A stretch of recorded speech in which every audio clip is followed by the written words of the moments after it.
नमस्कार, स्वागत है आपका फिक्र आपकी में। मैं एक बार फिर आपके साथ हूं, निशान चतुर्वेदी। मेरे हाथ में कुछ कागज है, इसको लेकर आप सोच रहे होंगे ये क्या है। इस शो में यहां पर मैं आपके सामने एक बहुत बड़ा खुलासा करने जा रहा हूं, अब से मुश्किल से 3 मिनट के अंदर, और ये कागज उसका सबसे बड़ा एविडेंस है। लेकिन शुरुआत सबसे पहले इस वक्त की ब्रेकिंग न्यूज नंबर 1। भारत चीन के बीच कोर कमांडर स्तर की बातचीत खत्म हो गई है। 19वें दौर की वार्ता करीब 10 घंटे, ठीक सुना आपने, 10 घंटे चली है, यह जानकारी आ रही है। एलएसी पर सैनिकों की वापसी से संबंधित मुद्दों पर चर्चा हुई है, यह भी खबर आ रही है। दूसरी ब्रेकिंग न्यूज, 15 अगस्त की पूर्व संध्या पर राष्ट्रपति द्रौपदी मुर्मू का संबोधन। राष्ट्रपति जी ने भारत लोकतंत्र की जननी है ये कहा, देशवासियों से महिला सशक्तिकरण को प्राथमिकता देने का आग्रह किया। पीएम मोदी का ट्वीट, राष्ट्रपति का संबोधन बेहद प्रेरणादायक। तीसरी ब्रेकिंग न्यूज, बीजेपी केंद्रीय चुनाव समिति की बैठक 16 अगस्त को होगी।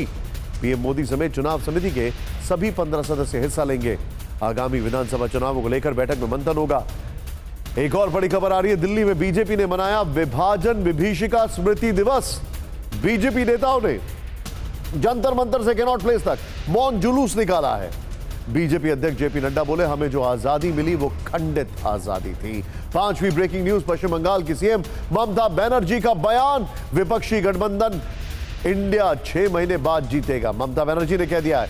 ममता बोली, बंगाल कुर्सी नहीं चाहता, बीजेपी सरकार को हटाना चाहता है। एक और बड़ी खबर इस वक्त जो आ रही है, जो हमारी छठी ब्रेकिंग न्यूज है, केंद्रीय गृह मंत्री अमित शाह ने हिमाचल के सीएम से बातचीत की है। बीजेपी अध्यक्ष जेपी नड्डा, राहुल, प्रियंका गांधी ने भी फोन किया है। हालात से निपटने के लिए हर संभव मदद का भरोसा दिया गया है। हिमाचल में बाढ़ के बाद तेजी से हालात खराब हो रहे हैं। हिमाचल में बारिश की वजह से मौत का आंकड़ा बढ़ चुका है। 24 घंटे में 50 लोगों की जान गई है, काफी ज्यादा नुकसान पहुंचा है। मंडी जिले में सबसे ज्यादा 19 लोगों की मौत हो गई है। एक और बड़ी खबर, असम के परिसीमन को लेकर अधिसूचना जारी। परिसीमन पर चुनाव आयोग ने जारी की अधिसूचना। विधानसभा की 126 और लोकसभा की 14 सीटें बनी रहेंगी। एक और बड़ी खबर आ रही है, 15 महीने के उच्च स्तर पर पहुंची खुदरा महंगाई दर। जुलाई महीने में बढ़कर 7% के पार पहुंची है। जुलाई में शहरी महंगाई दर 7.20 पर आ गई है। इस सब के बीच में अब आपके लिए जानना जरूरी है कि आज हमारे कर्टन रेजर में कौन कौन सी खबरें जो हम आपके सामने लेकर आए हैं। पहली खबर ये देखिए मेरे हाथ में, 15 अगस्त पर पाकिस्तान के 15 पन्नों वाला नफरती दस्तावेज ये है मेरे पास, हम आपको दिखाएंगे। कश्मीर पर टूल किट वाली साजिश, ये कल के लिए है, खुलासा आज करने जा रहे हैं। दूसरी बड़ी खबर, लाल किले पर प्रधानमंत्री के वो स्पेशल 1800 कौन लोग होंगे। कल की स्पीच में पीएम का फोकस किन मुद्दों पर रहेगा? क्या देश को एक नई दिशा दी जाएगी? क्योंकि कई सारी घोषणाएं प्रधानमंत्री ने की है लाल किले से, और फिर आप उसको देख रहे हैं, वो एक रेवोल्यूशनाइज कर रही है चीजों को। हम आपको बताएंगे कि कल क्या हो सकता है। लेकिन तीसरी खबर, अपने नेताओं के 2 बयानों से कांग्रेस कैसे परेशान हो गई, ये पॉलिटिकल स्टोरी आपको जरूर देखनी चाहिए।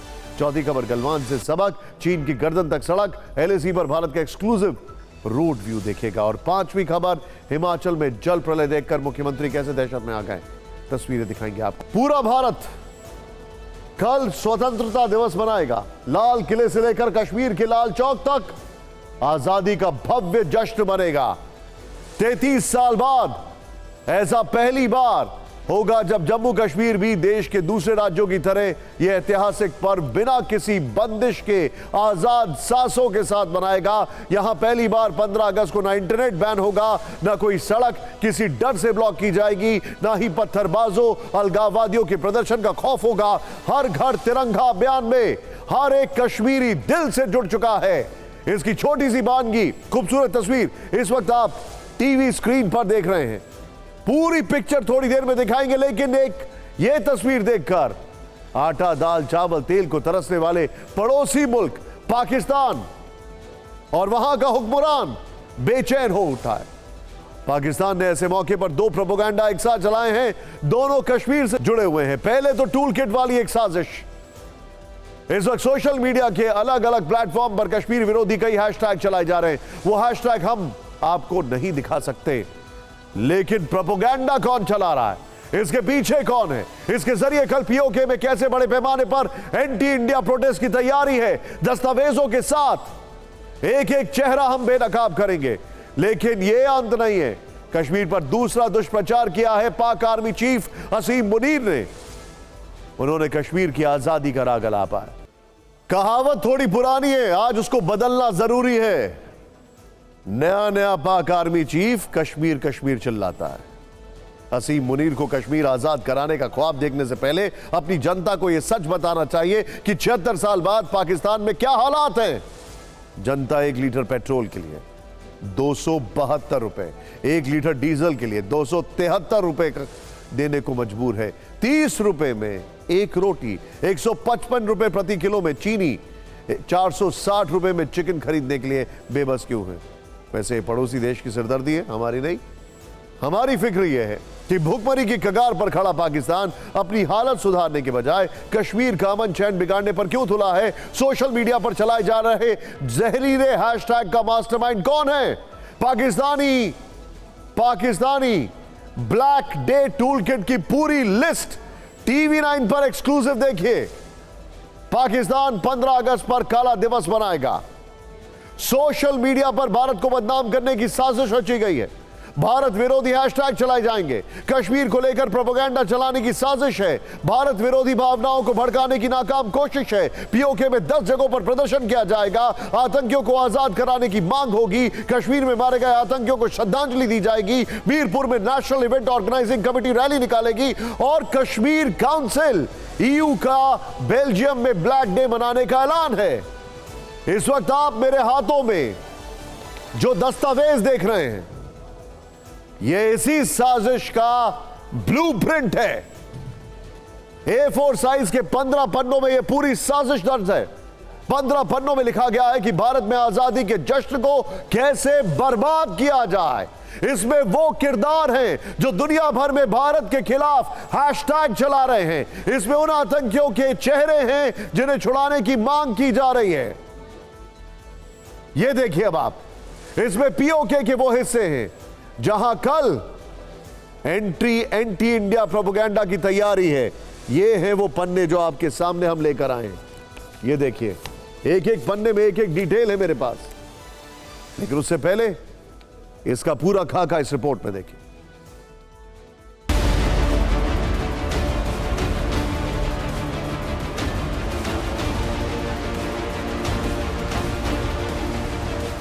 ये पाकिस्तान की वो तिकड़ी है जो कश्मीर में अमन चैन देखकर परेशान है। इन्हीं की सरपरस्ती में कश्मीर विरोधी कैसा टूल किट चलाया जा रहा है, उससे जुड़ी ये पहली तस्वीर इसकी बानगी है। सोशल मीडिया पर अशहर हबीब नाम के हैंडल से भारत के खिलाफ दुष्प्रचार किया जा रहा है। अशहर हबीब ने इसी के साथ एक भड़काऊ वीडियो भी पोस्ट किया जो हम आपको नहीं दिखा सकते हैं। लेकिन कश्मीर में स्वतंत्रता दिवस के बहिष्कार वाला ये दुष्प्रचार बेनकाब हो चुका है। पाकिस्तानी प्रोपेगेंडा का ये दूसरा सबूत भी देखिए। पंजाबी सिख संगत नाम के हैंडल से कश्मीर पर जहर उगला गया। 15 अगस्त को ब्लैक डे बताने की नाकाम कोशिश की गई। ये है पाकिस्तानी दुष्प्रचार का तीसरा सबूत। अली रजा सैयद नाम के हैंडल से 11 अगस्त को यासीन मलिक जैसे आतंकियों को मानवाधिकार कार्यकर्ता बताने का झूठ फैलाया गया। उन्हें पॉलिटिकल प्रिजनर कहकर रिहाई की मांग की गई। पाकिस्तान के आर्मी चीफ को एक बात पता है और अफसोस कि उनको यह बात गलत तरीके से पता है। और यह गलती जो लगातार उनके कई आर्मी चीफ करते आए हैं, वही असीम मुनीर कर रहे हैं। अपनी रेलेवेंस दिखाने के लिए कश्मीर का नाम ले रहे हैं। अफसोस इस बात का है कि ये इन सभी के पेट भरे हुए हैं। पाकिस्तान की जो फौज है वो अपने आप में एक इंडस्ट्री है। वो सब संतुष्ट हैं, वहां की आवाम सड़कों पर है। वो रेलेवेंस दिखाना चाहिए, ना कि कश्मीर को लेकर। हमने आपको अली रजा सैयद का जहरीला मैसेज दिखाया। अली रजा सैयद कश्मीर काउंसिल EU का चेयरमैन, बेल्जियम में बैठकर भारत विरोधी साजिशें रचता है। खुद को जम्मू कश्मीर के में मानवाधिकारों के लिए काम करने वाला व्यक्ति कहता है, लेकिन इसकी आड़ में भारत के खिलाफ अंतर्राष्ट्रीय स्तर पर नफरत फैलाता है। अगर इसको मानवाधिकार देखने हैं तो बलूचिस्तान में जाकर क्यों नहीं देखता है? सवाल खड़ा ये होता है, क्या वजह है कि बलूचिस्तान में चीन के पीएलए के फॉर्मर कमांडर जो अब इंजीनियर बन के घूमते हैं, उनके ट्रकों को, उनके एसयूवीज को उड़ाया जाता है। उस पर क्यों नहीं लिखता है कुछ? पाकिस्तान की आईएसआई इसे फंडिंग करती है। इसने अपनी डीपी में खुद को कश्मीरी एक्टिविस्ट कहने वाले खुर्रम परवेज की तस्वीर लगा रखी है। उनकी रिहाई की मांग भी कर रहा है। उसकी संस्था कश्मीर काउंसिल ईयू में ने बेल्जियम के लोगों से भी 15 अगस्त को ब्लैक डे मनाने की अपील की है। अली रजा सैयद की अगुवाई में ब्रुसेल्स में विरोध प्रदर्शन की तैयारी है। और सिर्फ यही नहीं बल्कि पीओके में भी पाकिस्तान आर्मी और आईएसआई के इशारे पर प्रदर्शन का नापाक प्लान बनाया गया है। इस वक्त आप टीवी स्क्रीन पर जो लिस्ट देख रहे हैं, यह पीओके में उन स्थानों की सूची है जहां कल लोगों को जुटने के लिए कहा गया है। इसमें जगह का नाम और समय दोनों लिखे हैं। मुजफ्फराबाद, मीरपुर, कोटली, बाग, बिंबर, पालंदरी, रावलकोट, हवेली, झेलम घाटी और नीलम घाटी में भारत के खिलाफ प्रोपेगेंडा वाला प्रदर्शन होगा। कई नाम वो हैं जहां पर भारत का ऑपरेशन हो चुका है। याद है आपको, जो हमने आपको दिखाए थे? कई नाम वो वाले थे जहां पर भारत की फौज ने अपना ऑपरेशन किया, इन्हें पता भी नहीं लगा। लोग तो छोड़िए, पाकिस्तान की जो फोर्सेस हैं उनको भी पता नहीं लगा। पाकिस्तान कश्मीर की चिंता छोड़े और यह बताए कि वो पीओके कब खाली कर रहा है। पीओके भारत का हिस्सा है जिस पर उसका अवैध कब्जा है। और सिर्फ पीओके ही नहीं, पाकिस्तान को बलूचिस्तान पर भी दावा छोड़ देना चाहिए। वहां एक दिन पहले ही ग्वादर में बलोच लिबरेशन आर्मी BLA ने हमला किया। 4 चीनी नागरिकों समेत 9 पाकिस्तानी सैनिक मारे गए, वो भी तब जब 3 एसयूवी, 1 ट्रक, सबके सब बुलेट प्रूफ थे।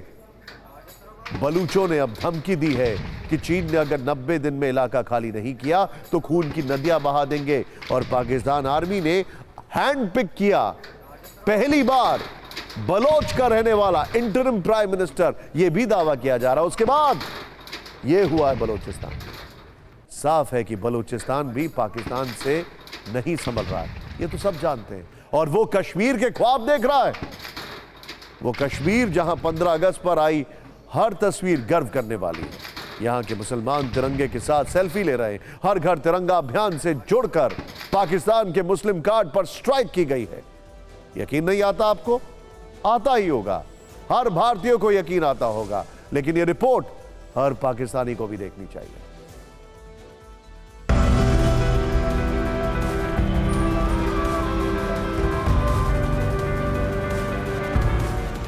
ये है जम्मू कश्मीर का ऐतिहासिक लाल चौक, जो भारत विरोधी कई प्रदर्शनों और दहशतगर्दी का साक्षी रहा है। लेकिन अब वक्त बदल चुका है। यहाँ अब खुशहाली है। 3 महीने में नए क्लॉक टावर का निर्माण किया गया है, जिसका उद्घाटन जम्मू कश्मीर के LG मनोज सिन्हा ने किया। रात को 11 बजे भी जाएंगे, you will see polo view में कितने सारे लोग होते हैं। यहाँ आप देखेंगे पिछले 2 दिनों से तो 12 बजे 1 बजे तक यहाँ there is flood of tourist and locals alike.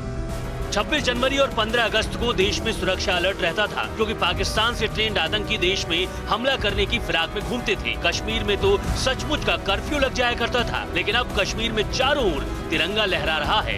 हर कश्मीरी हाथ में तिरंगा लिए घूम रहा है। की शान बन गई है और हर एक इंसान के दिल में बसा हुआ है। 1970 यहाँ खत्म हुआ, तब से यहाँ कश्मीर में अमन ठीक हो गया और हर किसी को फायदा मिलता है। पहली बार यहाँ न शटडाउन है, न कोई प्रतिबंध है और 33 साल बाद घाटी के लोगों को जश्न आजादी में शामिल होने का मौका दिया गया है। जो दुकानें वहाँ पर बंद हुआ करती थी 15 अगस्त, या बिजनेस एस्टेबल बंद हुआ करता था, स्कूल बंद हुआ करते थे, आज वो खुले हैं। हर जो 26 जनवरी, 15 अगस्त कोई भी प्रोग्राम होता है खुले आम से होता है, लोग खुश होता है।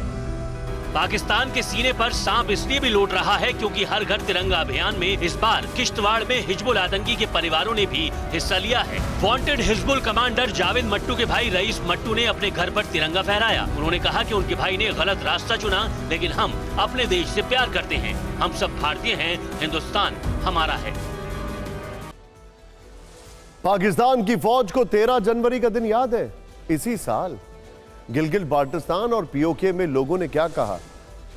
उन्होंने कहा कि हम इस्लामाबाद की सरकार के खिलाफ हैं, हमें भारत में वापस मिलना है। लेकिन वहां पर आवाजें दबा दी जाती हैं। पाकिस्तान साजिशें रच रहा है तो मोदी सरकार ने आजादी के पर्व को खास बनाने के लिए बड़ी तैयारियां की हैं। कल 77वें स्वतंत्रता दिवस के मौके पर प्रधानमंत्री मोदी लाल किले की प्राचीर से तिरंगा फहराएंगे। इस बार का स्वतंत्रता दिवस समारोह बिल्कुल अलग होने जा रहा है। इस बार जब प्रधानमंत्री मोदी 10वीं बार लाल किले पर तिरंगा फहराएंगे तो कुछ ऐसा होगा जो पहली बार होगा। आपको बताएंगे कि प्रधानमंत्री मोदी इस समारोह को कैसे स्पेशल मनाने जा रहे हैं, किस तरह देश को सरप्राइज करने वाले हैं। देश को विकास के लिए और आगे बढ़ाना है तो स्किल डेवलपमेंट ये हमारा मिशन है। अगर 125 करोड़ देशवासी तय कर लें कि मैं कभी गंदगी नहीं करूंगा तो दुनिया की कौन सी ताकत है जो हमारे शहर गांव को आकर के गंदा करती है। इसलिए हम न्यू इंडिया में उस लोकतंत्र का बल देना चाहते हैं जिसमें तंत्र से लोक नहीं लेकिन लोगों से तंत्र चले। ऐसा लोकतंत्र न्यू इंडिया की पहचान बने और स्किल इंडिया हिंदुस्तान के कोटि कोटि नौजवानों को स्किल हुनर सीखे, उसके लिए एक पूरे देश में जान उनको वो स्किल मिले जो उन्हें आधुनिक भारत बनाने में काम आए। जिस वक्त प्रधानमंत्री मोदी लाल किले की प्राचीर से तिरंगा फहराएंगे उस वक्त सामने विशेष मेहमान बैठे होंगे। समारोह के लिए 1800 खास मेहमानों को न्योता भेजा गया है। स्पेशल गेस्ट में गांव के सरपंच, नर्स, किसान, कामगार और मछुआरे शामिल हैं। इनके अलावा खादी सेक्टर में काम करने वाले लोग, राष्ट्रीय पुरस्कारों से सम्मानित टीचर्स और बॉर्डर रोड ऑर्गेनाइजेशन के कर्मचारियों को भी बुलाया गया है। भारत सरकार की अलग अलग योजनाओं के लाभार्थियों को भी स्वतंत्रता दिवस समारोह के लिए बुलाया गया है। इनमें जल जीवन मिशन, पीएम किसान सम्मान निधि योजना और अमृत सरोवर योजना से जुड़े लाभार्थी होंगे। यह पहली बार होगा जब लाल किले पर होने वाले स्वतंत्रता दिवस कार्यक्रम में देश के उन नागरिकों को सम्मान दिया जाएगा जिनकी मेहनत से देश दौड़ता है। इनमें टीचर हैं, नर्स हैं, बॉर्डर पर सड़क बनाने वाले मजदूर हैं, तो धरती का सीना चीरकर लोगों का पेट भरने वाले किसान हैं। इनमें खादी ग्राम उद्योग से जुड़े लोग भी हैं जो अलग अलग तरह के हस्तशिल्प से जुड़े हैं। मोदी सरकार ने देश के अलग अलग राज्यों के 60 कारीगरों को स्पेशल गेस्ट के तौर पर आमंत्रित किया है। दिल्ली के सेंट्रल विस्टा प्रोजेक्ट में काम करने वाले 61 मजदूरों को इनवाइट किया गया है। प्रधानमंत्री किसान सम्मान निधि स्कीम का फायदा पाने वाले 50 किसान स्वतंत्रता दिवस कार्यक्रम का हिस्सा बनेंगे। देश भर के 662 वाइब्रेंट गांव के 400 से ज्यादा सरपंचों को भी स्पेशल गेस्ट के तौर पर आमंत्रित किया गया है। स्वतंत्रता दिवस समारोह के लिए देश भर की 50 नर्सों को उनके परिवार के साथ बुलाया गया है। फॉर्मर प्रोड्यूसर ऑर्गेनाइजेशन यानी एफपीओ से जुड़े 250 लोगों को भी इनवाइट किया गया। खादी का काम करने वाले 50 लोग स्पेशल गेस्ट होंगे। प्राइमरी स्कूल के 50 टीचर स्वतंत्रता दिवस समारोह के साक्षी बनेंगे। प्रधानमंत्री मोदी ने ऐसे लोगों को स्पेशल गेस्ट बनाया है जो अपने हुनर से, अपने शिल्प से देश को गढ़ते हैं। इनमें घर बनाने वाले राजमिस्त्री हैं, कारपेंटर हैं, लोहे का काम करने वाले लोहार हैं, जूते बनाने वाले हैं, बाल काटने वाले बार्बर, तो सोने का काम करने वाले स्वर्णकार भी हैं। जो 60 कारीगर कल प्रधानमंत्री मोदी को तिरंगा फहराते देखेंगे उनमें 11 कुम्हार हैं, 7 कारपेंटर हैं, 7 लोहार हैं, 7 सुनार हैं, 4 राजमिस्त्री हैं, 4 जूते बनाने वाले हैं, 4 बार्बर, 3 लकड़ी के शिल्पकार हैं, 3 टोकरी बनाने वाले हैं, 2 गुड़िया बनाने वाले हैं, 1 नाव बनाने वाले हैं, 1 चमड़े का सामान बनाने वाले हैं।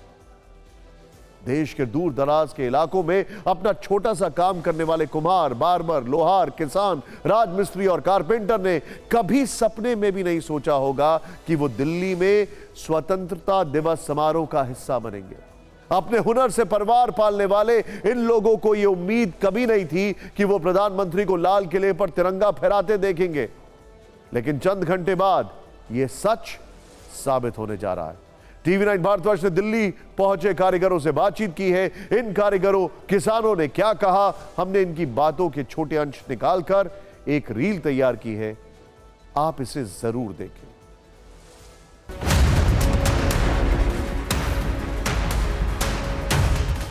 मैं और मेरी फैमिली पिछले 100 सालों से कोल्हापुरी चप्पल बनाने का काम करते हैं। उनका बहुत बहुत धन्यवाद करना चाहता हूं कि उन्होंने ये सुवर्ण अवसर हमें प्रदान किया।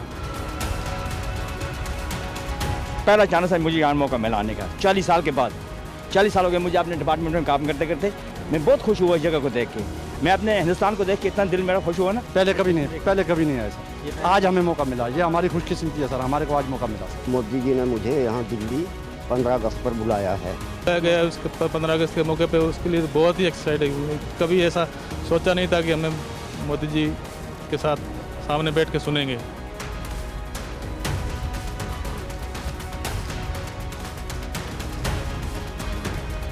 हम लोग तो खुश है ये है, लेकिन हम लोग के इलाका के गांव जो है मधुबनी से थोड़ा हट के हम लोग का मगरौनी गांव है, वहाँ भी बहुत लोग खुश है। छोटे छोटे कलाकार सब पर भी ध्यान देते हैं, इसके लिए उनको बहुत बहुत धन्यवाद। और आज ये इतना बड़ा प्लेटफॉर्म मिला है, हम मोदी सर के लिए बहुत बहुत धन्यवाद देना चाहते हैं। उनका इतना आभार व्यक्त करना चाहते हैं कि हम लोग इतने वर्षों में कभी भी सोचा नहीं था। पहली बार दिल्ली आया हूँ, कहे कि बहुत आपको मैं छोटा आदमी हूँ, मैं आप बहुत बुलाया मेरे को, इसलिए मैं यहाँ आया हूँ। हम लोगों का भी मोदी जी वैल्यू देता है।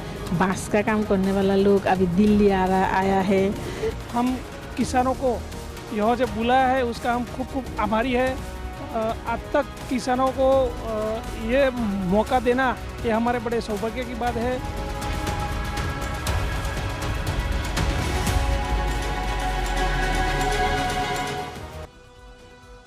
इस बार दिल्ली में स्वतंत्रता दिवस समारोह में प्रधानमंत्री नरेंद्र मोदी के वो मेहमान भी शामिल हो रहे हैं जो चीन सीमा से सटे वाइब्रेंट विलेज से आए हैं। मोदी सरकार ने देश भर में सीमा से सटे 662 गांव में वाइब्रेंट विलेज प्रोग्राम शुरू किया है। क्या है ये प्रोग्राम और इसका मकसद क्या है, इसके बारे में आपको बताएं उससे पहले उन स्पेशल गेस्ट की बात करते हैं जो सीधे बॉर्डर वाले गांव से दिल्ली पहुंचे, वो भी स्वतंत्रता दिवस समारोह के स्पेशल गेस्ट बनकर। TV9 भारतवर्ष संवाददाता कुमार कुंदन ने इन खास मेहमानों से बातचीत की, उनसे पूछा कि सीमा में इस वक्त हालात कैसे हैं और वाइब्रेंट विलेज प्रोग्राम से उनके गांव में क्या बदला है।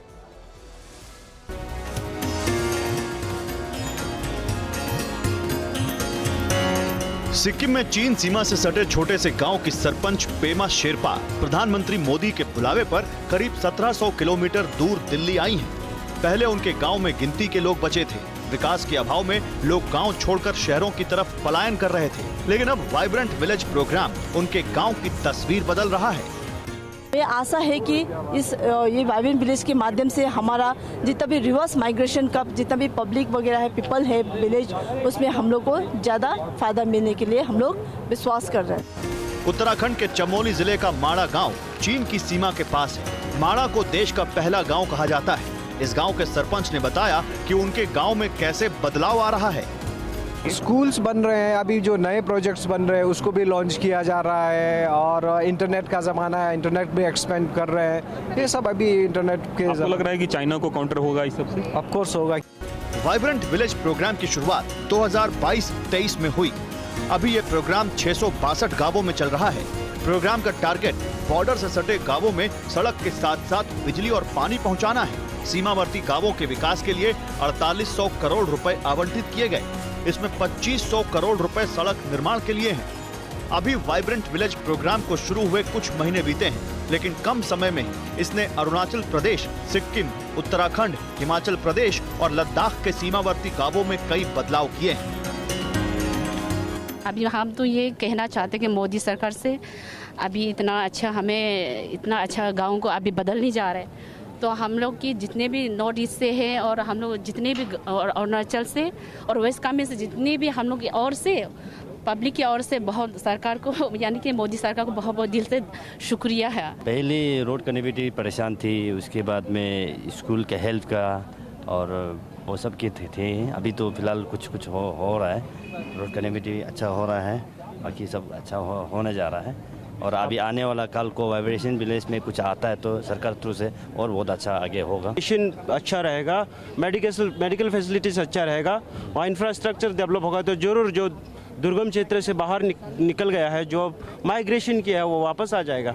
और फिक्र आपकी में अब बात भारत के उस विकास पथ की जिससे जिनपिंग की टेंशन बढ़ने वाली है। आज हम आपको चीन के खिलाफ भारत की तैयारियों की 3 रिपोर्ट दिखाएंगे। यह रिपोर्ट देखने के बाद चीन का चैन उड़ जाएगा, बीजिंग का विस्तारवादी रवैया खतरे में पड़ जाएगा। पहली रिपोर्ट हम सीधे एलएसी दिखाएंगे, जहां बीआरओ बॉर्डर रोड ऑर्गेनाइजेशन ने चीन के खिलाफ सड़कों पुलों का एक बड़ा नेटवर्क तैयार किया है। दूसरी रिपोर्ट भारत चीन के बीच एलएसी को लेकर हुई बातचीत की होगी। आखिर 10 घंटे से चल रही बातचीत में भारत ने चीन को क्या सख्त संदेश दिया। तीसरी रिपोर्ट में हम बताएंगे कि भारत ने क्यों 68,000 सैनिक और 90 टैंक एलएसी पर पहुंचा दिए थे। हिंद का वो वॉर प्लान आखिर क्या था। अब बात चीन के खिलाफ बॉर्डर रोड ऑर्गेनाइजेशन यानी बीआरओ के विकास वाले अब बाहुबल की बात करते हैं। टीवी 9 भारतवर्ष संवाददाता अंजू निर्वाण ने पूर्वी लद्दाख में एलएसी के उन इलाकों का दौरा किया जहां आज से पहले कोई न्यूज चैनल नहीं पहुंचा है। हमारी सहयोगी चांगला टॉप, उमलिंगला टॉप के साथ चुशूल के उस इलाके में भी पहुंची जहां भारत चीन के बीच एलएसी के मसलों को सुलझाने के लिए बातचीत चल रही है। इस इलाके में बीआरओ ने कैसे चीन के खिलाफ सड़क युद्ध छेड़ रखा है। टीवी 9 भारतवर्ष के कैमरे में उसकी एक्सक्लूसिव तस्वीरें कैद हुई हैं। इसमें डीएसडीबीओ रोड से लेकर शोक पुल जैसे नए पुलों का पूरा नेटवर्क जो बीजिंग के खिलाफ भारत की सामरिक स्ट्राइक है। हिंदुस्तान के सड़क चक्रव्यूह में चीन कैसे फंसने वाला है, हमने उस पर एक रिपोर्ट तैयार की है जो आप देखेंगे तो हैरान हो जाएंगे।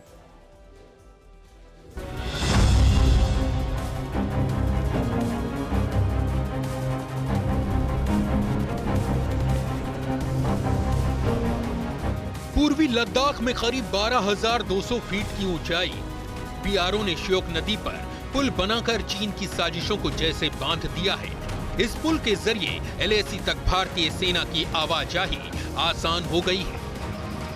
भारत अपनी नई कहानी लिख रहा है और शक्ति की आपको मैं बात कर रही हूँ कि भारत की जो शक्ति लगातार बढ़ रही है उसकी मिसाल ये ब्रिज देता है, क्योंकि ये ब्रिज एलएसी तक के रास्ते तक जाता है। और आपको यहाँ पर मैं दिखा रही हूँ कि किस तरह से इस ब्रिज को तैयार किया गया।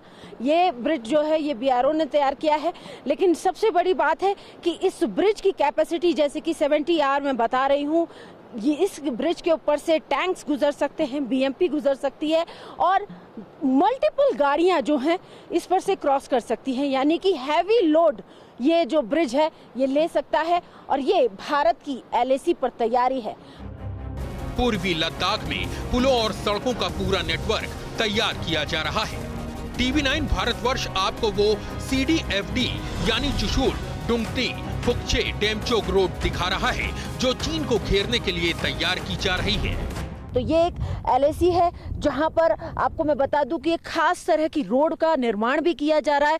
वो रोड ऐसी होगी जो पूरे एलएसी को कनेक्ट करेगी सिंगल लेन में, जिस पर किसी पहाड़ की चढ़ाई नहीं करनी होगी। और ये जो सड़क है इसका निर्माण यहाँ पर किया जा रहा है, आगे इसके कंस्ट्रक्शन भी चल रही है। लेकिन आपको बता दूं कि भारत अपनी पूरी तैयारी कर रहा है एलएसी के पास, ताकि ट्रूप्स की जो मूवमेंट है वो बहुत जल्दी बहुत आसानी से हो। जमीन से लेकर आसमान तक पूर्वी लद्दाख में चीन पर लगाम कसने की तैयारी की जा रही है। सड़कों और पुलों के साथ एलएसी से करीब 40 से 50 किलोमीटर दूर बीआरओ एडवांस लैंडिंग ग्राउंड बना रहा है। यहाँ पर एडवांस लैंडिंग ग्राउंड बनाया जा रहा है। अगर हम न्योमा की डिस्टेंस की बात करें तो एलएसी से सिर्फ 50 किलोमीटर दूर है न्योमा। और यहाँ पर मैं आपको दिखाऊं जहाँ पर ये एडवांस लैंडिंग ग्राउंड यानी कि खास तौर से एक हवाई पट्टी इस स्ट्रैटेजिक लोकेशन पर बनाई जा रही है। वो देखिए आपको मैं दिखाना चाहती हूँ, उसको लेकर यहाँ पर काम भी किया जा रहा है। ये देखिए मार्किंग्स यहाँ पे की गई हैं। और हवाई पट्टी यहाँ पर इसलिए भी मायने रखती है क्योंकि ये जो लाइन ऑफ एक्चुअल कंट्रोल है उससे बेहद नज़दीक है ये लोकेशन। और यहाँ पर जो एयरक्राफ्ट्स हैं वायुसेना के उनकी लैंडिंग और उनका टेक ऑफ यहाँ पे बड़े ही आसानी से किया जा सकता है। इसके अलावा बीआरओ के मुताबिक इलाके में 250 से 300 नई सड़कों को मंजूरी मिली है। इसमें कुछ पर काम शुरू हो चुका है, कुछ पर काम खत्म होने वाला है और कुछ पर निर्माण की प्लानिंग चल रही है। साफ है कि बीआरओ अपने निर्माण से लद्दाख में चीन के हड़प नीति वाले मंसूबों पर ब्रेक लगा रहा है। बीआरओ के DG lieutenant general Rajiv Chaudhary के मुताबिक लद्दाख में अब तक करीब 3500 किलोमीटर सड़क का निर्माण हो चुका है। इसके अलावा 1500 किलोमीटर की सड़कों पर काम चल रहा है। TV9 भारतवर्ष को उन्होंने बताया कि कैसे पिछले कुछ सालों में LAC पर भारत के सड़क निर्माण में तेजी आई है। बीआरओ की मदद से भारतीय सेना रेड आर्मी की गर्दन तक पहुंच रही है। पहले बीआरओ LAC पर 600 किलोमीटर प्रति वर्ष की रफ्तार से सड़कें बना रहा था, अब ये सड़कें 1200 किलोमीटर प्रति वर्ष की रफ्तार से बन रही हैं। इस साल बीआरओ ने LAC पर 1263 किलोमीटर सड़क बनाई। अगले साल 1600 किलोमीटर सड़क बनाने की तैयारी है। पिछले 3 से 4 साल में सड़क बनाने की रफ्तार दोगुनी हो गई। लद्दाख में इंफ्रास्ट्रक्चर के निर्माण में अचानक इतनी तेजी कैसे आई, ये जानना आपके लिए बहुत जरूरी है। बीआरओ के डीजी ने हमें जो बताया उसके मुताबिक 10 साल पहले बीआरओ को 4102 करोड़ रुपए का बजट मिलता था, जो 2019-20 में लगभग 7737 करोड़ रुपए का हुआ। 2022-23 में यह बजट 12340 करोड़ रुपए का हो गया। वहीं अगले वित्त वर्ष में 15000 करोड़ करने का अनुमान है। 10 साल पहले हमारा बजट 4000 के करीब होता था। आज हमारा बजट जो है वो तकरीबन 12000 हमने खर्च किया है पिछले साल। 12000 करोड़। 12000 करोड़। तो आप देखिए कि 4 × 12 3 गुना हो गया, और हमारा जो ध्येय है इस बार हम 15000 के करीब खर्च करेंगे, तो 4 गुना बजट हो गया। और पिछले 2 सालों में हमारा बजट 100% बढ़ा है। एक तरफ भारत चीन के खिलाफ रोड व्यू तैयार कर रहा है, दूसरी तरफ वो सामरिक और कूटनीतिक मोर्चे पर भी बीजिंग को पटखनी देने में लगा हुआ है। इधर पूर्वी लद्दाख में हिंसक झड़प के बाद भारत और चीन के बीच 19वें दौर की बातचीत आज करीब 10 घंटे तक चली। दोनों देशों के सीनियर मिलिट्री कमांडर्स के बीच चुशूल मोल्डो सीमा पॉइंट पर मीटिंग हुई। मुलाकात सुबह करीब 9:30 बजे शुरू हुई, जो शाम करीब 7:30 बजे तक चली। सेना के सूत्रों के मुताबिक दोनों पक्षों ने पूर्वी लद्दाख में वास्तविक नियंत्रण रेखा पर सैनिकों की वापसी से संबंधित मुद्दों पर चर्चा की। आखिरी बार 23 अप्रैल को यह बैठक थी। ब्रिक्स की बैठक में पीएम मोदी और जिनपिंग के आमने सामने होने से पहले यह मुलाकात बेहद महत्वपूर्ण है। साउथ अफ्रीका के जोहानिसबर्ग में 22 से 24 अगस्त के बीच ब्रिक्स देशों की अहम बैठक होने वाली है। अब हम आपको वो रिपोर्ट दिखाने जा रहे हैं जो जिनपिंग की नींद उड़ाने वाली है, लाल सेना में दहशत मचाने वाली है। आप साल 2020 में 15 से 16 जून की रात भारत चीनी सैनिकों के बीच हुई गलवान झड़प को भूले नहीं होंगे, जब भारतीय सैनिकों ने रेड आर्मी को मुंहतोड़ जवाब दिया और उसे LAC पर खदेड़ दिया था। अब गलवान झड़प को लेकर सूत्रों से खुलासा हुआ है कि इस झड़प के बाद भारत चीन के बीच LAC पर आमना सामना होने वाला था। भारत ने इसकी पूरी तैयारी कर ली थी। इस रिपोर्ट में देखिए।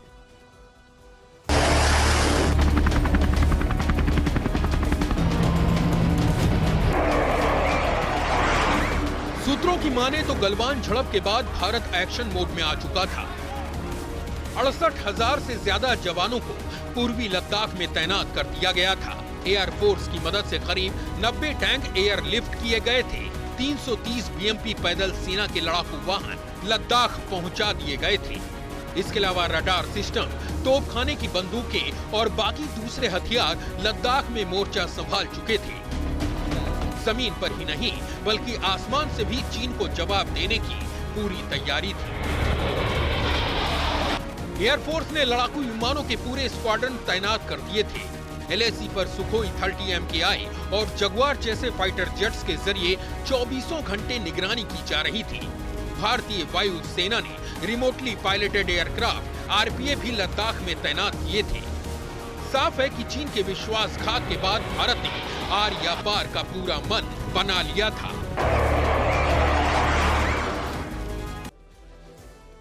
चीन को हमारे हथियारों से तो डर है, लेकिन चीन को हमारे रोड नेटवर्क से ज्यादा डर है। क्यों? क्योंकि उससे मोबिलाइजेशन तेज होता है। चीन को यह उम्मीद नहीं थी कि भारत इतनी तेजी से अपने आप को मोबिलाइज कर लेगा, और हमने वहां पर जो टैंक्स और एयरक्राफ्ट्स लगाए वो बहुत छोटी उड़ान लेते हैं और पहाड़ों के ऊपर उनकी एक्सपर्टीज है। Light tanks. चीन की तरफ इतनी तैयारी अभी भी नहीं है हथियारों के लिहाज से। रोड नेटवर्क उनका भी बड़ा मजबूत है। सिर्फ चंद सेकंड में ही आपको अंदाजा लग गया होगा कि पहाड़ों पर प्रलय जैसे हालात हैं। इसके डरावने सबूत हिमाचल प्रदेश से लेकर उत्तराखंड तक देखने को मिल रहे हैं। लेकिन सबसे डराने वाले हालात हिमाचल के हैं। हिमाचल में 1 महीने पहले आई कुदरत की त्रासदी उससे भी भयंकर रूप में फिर से दिख रही है। सबूत तस्वीरें हैं। ये वही 400 साल पुराना पंचवक्र महादेव मंदिर है जो फिर से डूब गया। वैसे तो ये मंदिर हर मॉनसून में बाढ़ से घिर जाता है, लेकिन मंदिर पूरी तरह नहीं डूबता है। इस बार मंदिर फिर से हाहाकारी बाढ़ की जद में है। मंदिर के आसपास का पूरा इलाका समंदर की तरह दिखाई दे रहा है। हालांकि पंचवक्र मंदिर अपनी शान के साथ खड़ा हुआ है। और जैसा हमने कहा था, ये 1 महीने में दूसरी बार हुआ है। पिछले महीने भी ब्यास नदी उफान पर थी। उस वक्त भी 9 जुलाई को पंचवक्र मंदिर करीब करीब डूब गया था। वैसे मंदिर को किसी भी तरह का नुकसान नहीं हुआ, लेकिन अब ये तस्वीरें हिमाचल प्रदेश के लोगों को बहुत ज्यादा भयभीत कर रही हैं। डर की वजह ये 4 और तस्वीरें हैं जो कि आपकी स्क्रीन पर अब आने वाली हैं। हिमाचल प्रदेश से आई आसमानी तबाही की ये 4 तस्वीरें देखिए। मंडी के पराशर में पुल बह गया, 250 लोग फंस गए। शिमला में लैंडस्लाइड होने से भारी तबाही, 2 दर्जन लोग मारे गए। अब तक मलबे से करीब 21 लोगों के शव बरामद किए गए। सोलन में भारी लैंडस्लाइड में 7 लोग मारे गए। खुद सीएम सुक्खू का कहना है कि पूरे प्रदेश में 50 से ज्यादा लोगों की जान गई है, क्योंकि मंडी और कुल्लू में भी बादल फटने से भारी तबाही मची है। फिलहाल पूरी तरह इस नुकसान का अंदाजा नहीं लगाया जा सकता, लेकिन आप डर का अंदाजा मुख्यमंत्री सुखविंदर सिंह सुक्खू के एक बयान से लगा सकते हैं, जब वो हालात का जायजा लेने शिमला में घटनास्थल पर पहुंचे और अचानक एक पेड़ को देखकर बोल पड़े, देखना कहीं गिर ना जाए।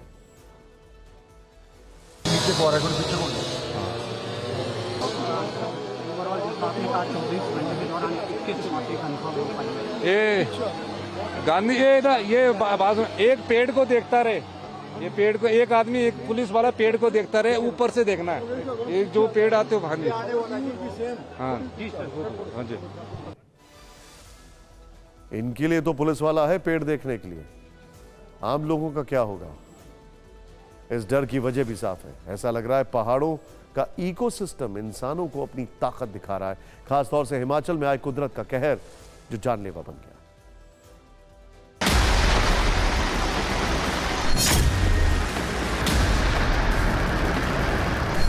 ओ भगवान, ओए यारो, ओ भगवान,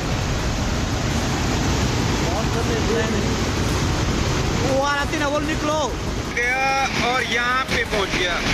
ये देखो यहाँ पे पुल यहाँ से गया और यहाँ पे पहुँच गया। दूर दूर तक जो आप तस्वीरें देखेंगे, जलमग्न सब कुछ दिखाई दे रहा है। लोगों के घरों में पानी आ गया है और मुश्किल हालात बन गए हैं। लोग ऊंचाई की जगहों पर जा रहे हैं और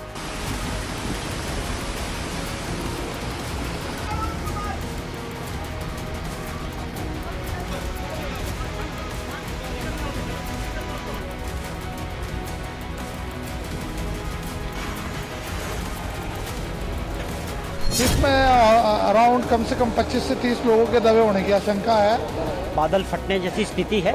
मंदिर में लोग थे तो तकरीबन 10-15 लोग अभी भी फंसे हुए हैं। और हमारे पुलिस के हैं, रैपिड एक्शन फोर्स हैं और होमगार्ड के हैं, एसएसबी के हैं, सभी प्रयास कर रहे हैं कि जो लोग अभी दबे हैं उनको शीघ्र से शीघ्र मलबे से बाहर निकाला जाए।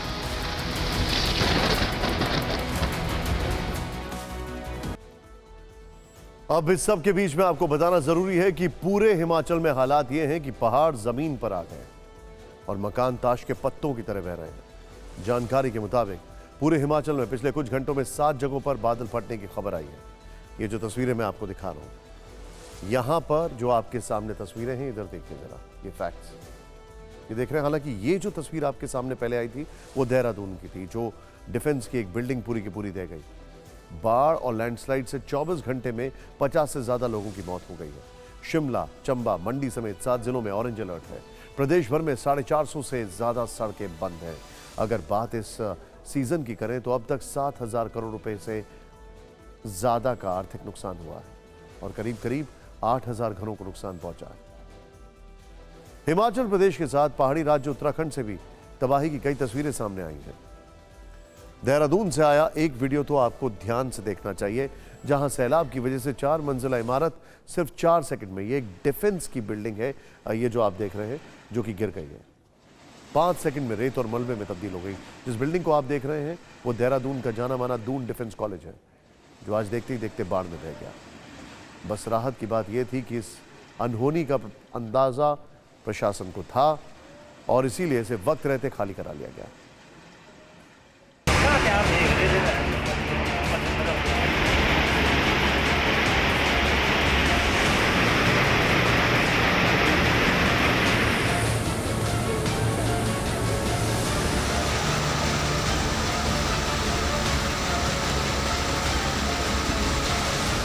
स्तर पर भी हमारे स्तर से मॉनिटरिंग की जा रही है। तहसील स्तर पर भी पूरी तरीके से फुली अलर्ट एक कंट्रोल रूम भी एक स्थापित है, जिसमें जोशीमठ से संबंधित कोई भी अगर हमें सूचना प्राप्त होती है इमीडिएट उसमें एक्शन लिया जाए।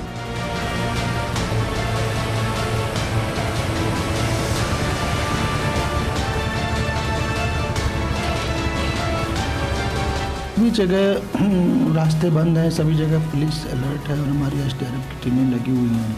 चमोली में भी कई जगह प्रॉब्लम आई है, इसी तरह रुद्रप्रयाग में भी ऐसे ही हुआ है। उत्तरकाशी में एक जगह बादल फटा है, मोरी क्षेत्र में।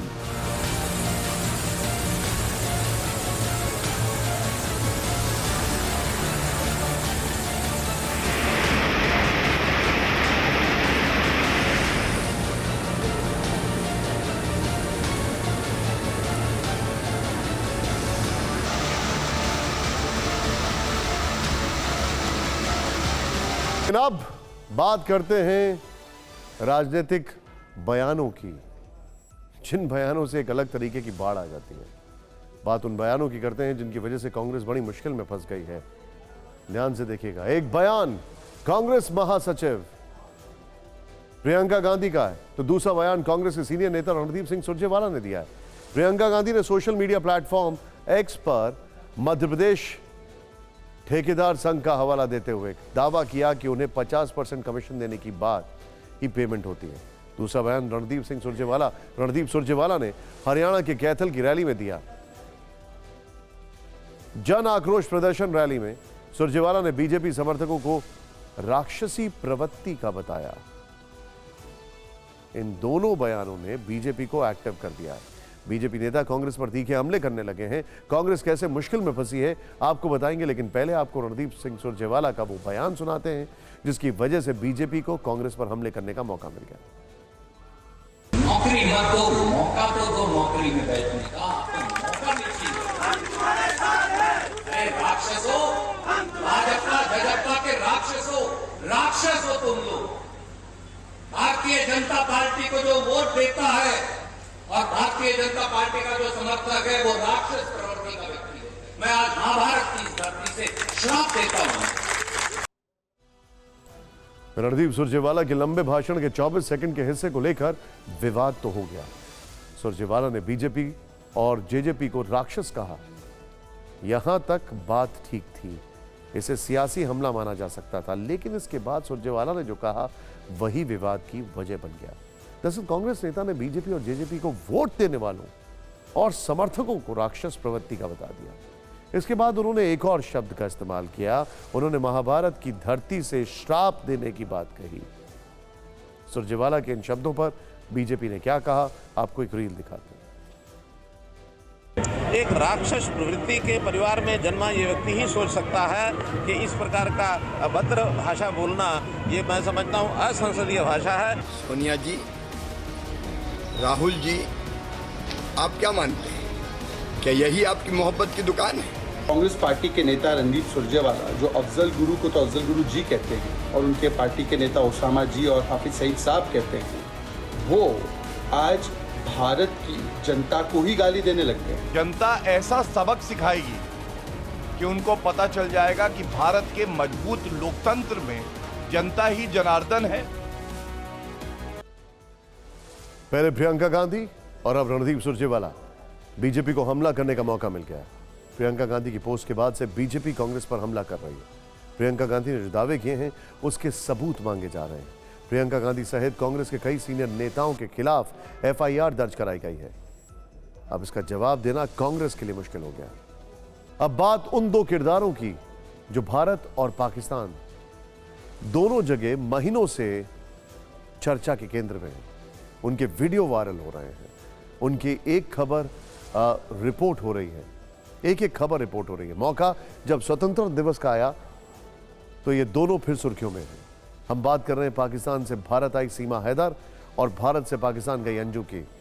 अब आप ये दो तस्वीरें देखिए, एक हिंदुस्तान की है, दूसरी पाकिस्तान की है।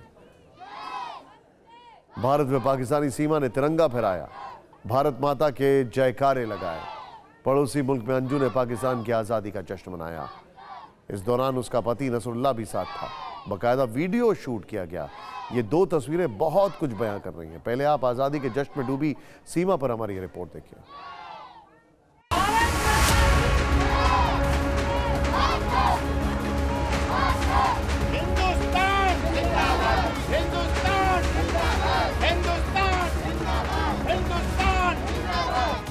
भारत के रंग में रंगी नजर आई सीमा हैदर ने ग्रेटर नोएडा के रघुपुरा में अपने घर पर झंडा लहराया। वो हर घर तिरंगा अभियान का हिस्सा बनी। इस दौरान उन्होंने हाथ उठाकर अपने बच्चों के साथ देशभक्ति के नारे भी लगाए। सीमा पूरी तरह भारतीय लिबास में दिखी। तिरंगा पैटर्न वाली साड़ी और तिरंगे वाली चुन्नी से सिर ढका था। सिर पर जय माता दी की चुनरी बंधी हुई थी। हाथों में राष्ट्रीय ध्वज थाम रखा था। उनके साथ पति सचिन और वकील एपी सिंह भी मौजूद रहे। पाकिस्तान जिंदाबाद, पाकिस्तान पाकिस्तान। पाकिस्तान के सिंध प्रांत की रहने वाली सीमा हैदर 13 मई को नेपाल के रास्ते भारत आई थी। तब से वो अपने 4 बच्चों के साथ अपने प्रेमी सचिन मीणा के साथ यहीं रह रही हैं। सीमा ने भारतीय नागरिकता की याचिका भी राष्ट्रपति के पास भेजी है। उन्हें डर है कि अगर वो पाकिस्तान लौटी तो जिंदा नहीं बचेंगी। मोदी जी की जय, योगी जी की जय, मोदी जी की जय, योगी जी की। सीमा हैदर और सचिन की प्रेम कहानी पर फिल्म बनाने का सिलसिला शुरू हो गया। इसके लिए भी सीमा को रोल के ऑफर दिए जाने की चर्चा भी खूब चल रही है। हालांकि सीमा का कहना है कि उसने कोई फिल्म साइन नहीं की है, लेकिन ऑडिशन की शुरुआत हो चुकी है जिसका वीडियो भी सामने आ गया है। और फायरफॉक्स द्वारा बनाई जा रही इस मूवी को अमित जानी प्रोड्यूस कर रहे हैं, जिसमें सीमा और सचिन कैसे एक दूसरे के संपर्क में आए और उनकी लव स्टोरी कैसे आगे बढ़ी, ये दिखाया जाएगा। और अब बात दूसरी किरदार की, जिसका नाम है अंजू, जिसने 22 जुलाई को सीमा पार जाकर खैबर पख्तूनवा में नसरुल्लाह से शादी की है। इनकी दोस्ती और प्यार फेसबुक से परवान चढ़ा। अब वो वहां पाकिस्तान दिवस मना रही है। अंजू ने वहां नसरुल्लाह के साथ मिलकर पाकिस्तान की आज़ादी यानी स्वतंत्रता दिवस का केक भी काटा है। तब वहां कुछ लोग भी आसपास मौजूद थे जो तालियां बजा रहे थे। हर तरफ पाकिस्तानी झंडा लहराया जा रहा था। इसके बाद उसने एक और वीडियो बनवाया जिसमें वो ये सफाई दे रही कि उसे भारत से बहुत प्यार है, उसे तो बदनाम किया जा रहा है। पाकिस्तान में अंजू का वीजा 22 अगस्त को खत्म हो रहा है। उसके पति ने सरकार से 1 साल के लिए वीजा 20 अगस्त को खत्म हो रहा है, 1 साल के लिए वीजा बढ़ाने की मांग की। बात इसरो के नए और ऐतिहासिक मिशन की। चंद्रयान के बाद मिशन सूर्ययान, जी हां ठीक सुना आपने, सूर्ययान, जिससे जुड़ी तस्वीरें आज ही इसरो ने साझा की हैं। इसरो चांद के साथ साथ सूर्य का भी अध्ययन करने जा रहा है। यह स्टडी करने वाला है कि अंतरिक्ष यान यानी आदित्य L1 श्रीहरिकोटा के सतीश धवन स्पेस सेंटर पहुंच चुका है। यहां पर अब इसे रॉकेट में लगाया जाएगा और जल्द ही इसकी लॉन्चिंग की खबरें भी आ सकती हैं। आदित्य L1 भारत का पहला सोलार मिशन है। सूरज और धरती के सिस्टम के बीच पहला लागरंगी एंड पॉइंट मौजूद है। यहीं पर आदित्य L1 को रखा जाएगा। धरती से ये दूरी करीब 15 लाख किलोमीटर होगी। यहीं से वो सूर्य का अध्ययन करेगा, सूरज के करीब नहीं जाएगा। इसके साथ ही इसरो एक और इतिहास रच देगा। और जहां तक चंद्रयान की बात है तो चंद्रयान 3 चंद्रमा की सतह के और नजदीक पहुंच चुका है। इसरो ने जानकारी दी है कि चंद्रयान 3 अब चांद के चौथे ऑर्बिट में एंट्री कर चुका है। 16 अगस्त को चंद्रयान 3 एक और कक्षा कम करके चांद के और करीब आएगा। 17 अगस्त का दिन मिशन के लिए अहम होगा क्योंकि इस दिन चंद्रयान 3 के प्रोपल्शन मॉड्यूल को लैंडर से अलग किया जाएगा। इसके बाद 23 अगस्त को चंद्रयान 3 चांद की सतह पर लैंड करेगा। उस समय पूरी दुनिया की निगाहें सिर्फ हिंदुस्तान पर होंगे। आइए देखते हैं अभी की खबरें। एनसीपी नेता और विधायक नवाब मलिक को जमानत मिली, 6 शर्तों के साथ मिली राहत। सीमा हैदर पर बनने वाली मूवी पर तनातनी बढ़ी। राज ठाकरे की पार्टी, एमएनएस की धमकी, फिल्म बनाने वालों के हाथ पैर तोड़ देंगे। आज पंजाब को 76 नए मोहल्ले क्लिनिक की सौगात मिली। मुख्यमंत्री भगवंत मान ने सभी मोहल्ला क्लिनिक का उद्घाटन किया। लखनऊ में लव जिहाद का एक और सनसनीखेज मामला सामने आया है। पहले युवक ने मुस्लिम धर्म बदलकर हिंदू धर्म अपनाया, बाद में मुस्लिम रीति रिवाज से हिंदू लड़की से शादी की। आजादी के 75 साल पूरे होने पर देश भर में मनाया जा रहा है जश्न। कानपुर में तिरंगा यात्रा में मुस्लिम महिलाएं भी हुई शामिल। चंद्रमा के और करीब पहुंचा चंद्रयान 3। अब उसकी चंद्रमा से सबसे कम दूरी केवल 150 किलोमीटर। तमिलनाडु के अरुणाचलेश्वर मंदिर के पास नॉनवेज पर सियासत तेज। मंत्री ईवी वेलू बोले, सबकी अपनी चॉइस होती है, रोक नहीं। स्वतंत्रता दिवस से पहले राष्ट्रपति भवन और संसद भवन रंग बिरंगी रोशनी से जगमगाया। कई मंत्रालयों की इमारतें भी तिरंगे की रोशनी से जगमग रही। पाकिस्तान ने मनाया 77वां स्वतंत्रता दिवस। अटारी बॉर्डर पर बीएसएफ ने पाक रेंजर्स को दी शुभकामनाएं।